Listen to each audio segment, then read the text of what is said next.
Так, ось бачите, у меня, люди мои, будем сегодня робить холодничок. Пошла, вот я нащипала цибулі. У меня своя. Гляньте, який укропчик. У меня тоже мороз.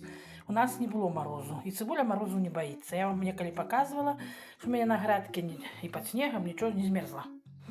Огурец. Ну, огурец я купила. 4 яички. Это сок березовый кисленький.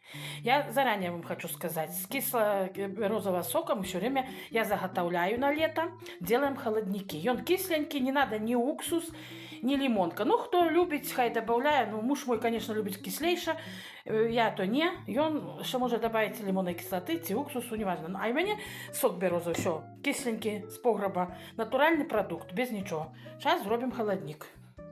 А, ще й сметани. Так, от бачите, я скришила укропчик, поки ближе вам був виден. Що тепер беремо качалку. Ну, я качалка, хто чим хоче, що картошку пюре чи. От такого пожмякать.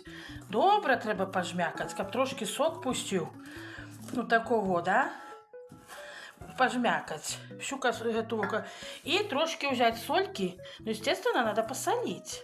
Ну, соли, конечно, это уже на вкус. Я-то не люблю много соли и кислотности. Муж любит, он себе потом отдельно дольет и зробить. Вот пожатие треба.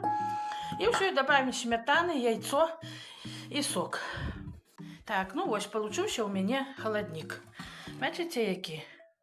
О, тут і яєчко, і цибулька, і укропчик, і огурочок. Ну, я сюди сметанки улила. Смотря кому як. Ну, ми много сметани льємо. От пачок у мене був 400 грам. Я його весь сюди витиснула. Наварила картошки, отварила колбаски. Не салка, а мяско это, котлетная. Пожарила. Все. Смачно есть.